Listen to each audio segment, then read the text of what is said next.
নমস্কার বন্ধুরা, দিদির রান্নাঘর উইথ ব্লগ চ্যানেলে আপনাদের প্রত্যেককে স্বাগত।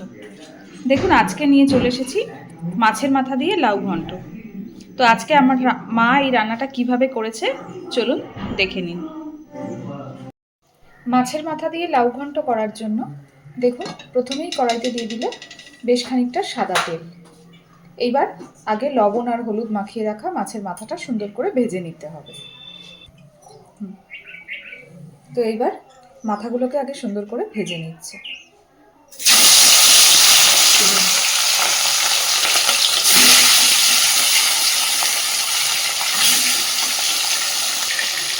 দেখুন, মাথাগুলো খুব সুন্দর করে ভেজে নেওয়া হয়ে গেছে।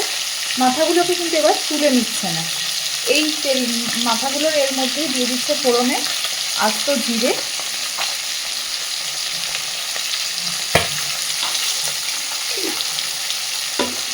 এবার দিচ্ছে শুকনো লঙ্কা,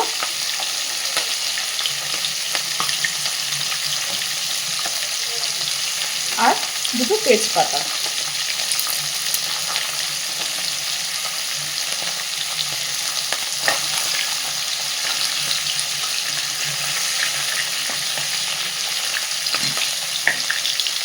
সব কিছুকে একটু নাড়াচাড়া করে নিয়ে এবার এর মধ্যে দিয়ে দিচ্ছে টমেটো, কোচানো টমেটো, চেরা কাঁচা লঙ্কা আর আদা বাটা। আর এই আদাটার সাথে এক কোয়া রসুন বেটে দিয়েছে। আমি আবারও একবার বলে দিচ্ছি, টমেটো কুচি, চেরা কাঁচা লঙ্কা আর আদা বাটা। আর আদা বাটাটার ভেতরে ঠিক এক কোয়া রসুন বেটে দিয়েছে, যেহেতু মাছের মাথা দেওয়া হয়েছে সেই জন্য। এবার মশলাটাকে খুব সুন্দর করে কষে নিতে হবে মাছের মাথার সাথে। একই সাথে দিয়ে দিচ্ছে পরিমাণ মতো একটু জিরের গুঁড়ো,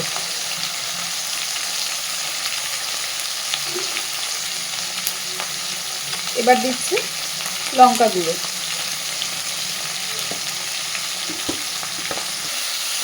দেখুন, খুব সুন্দর করে এবার মাছের মাথার সাথে সমস্ত মশলা দিয়ে কষিয়ে নেওয়া হচ্ছে। এই কষানোটা যত ভালো হবে এই রান্নার স্বাদও কিন্তু ঠিক ততটাই ভালো হবে। এইবার এর মধ্যে দিয়ে দিচ্ছে কেটে ধুয়ে রাখা লাউ।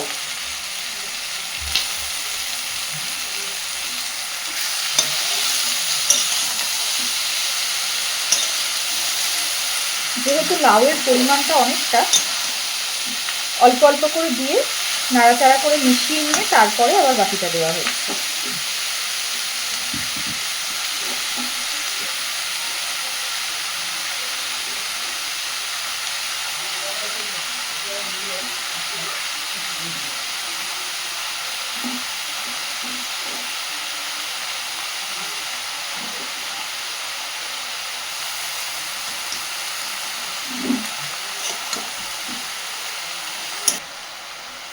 এবার দিয়ে দিচ্ছে পরিমাণ মতো হলুদ।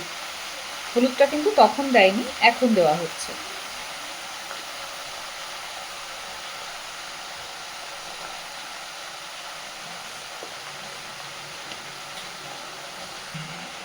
দিচ্ছে পরিমাণ মতো লবণ।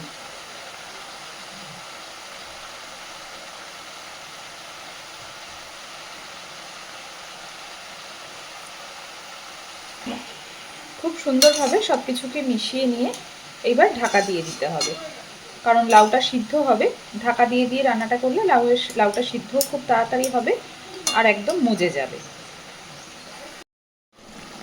দেখুন, লাউটা অনেকক্ষণ সময় ধরে ঢাকা দিয়ে দিয়ে সিদ্ধ করে নেওয়া হয়েছে। এইবার মা ওপর থেকে দিয়ে দেবে বেশ খানিকটা চিনি।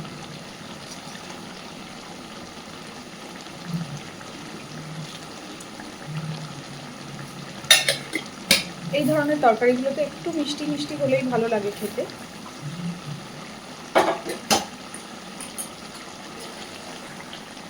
চিনিটা দিয়ে সব কিছুকে আবারও ভালোভাবে মিশিয়ে দিয়ে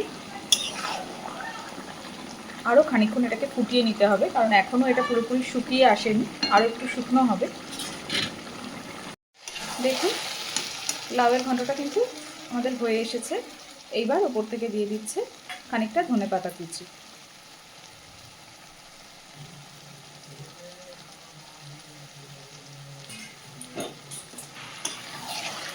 সুন্দরভাবে মিশিয়ে দিচ্ছে সব কিছু। তো লাউয়ের ঘন্টটা কিন্তু একদম রেডি। এইভাবে অবশ্যই বাড়িতে একবার লাউয়ের ঘন্ট ট্রাই করে দেখবেন, আর রান্নাটা কেমন হয়েছে আমাকে জানাবেন।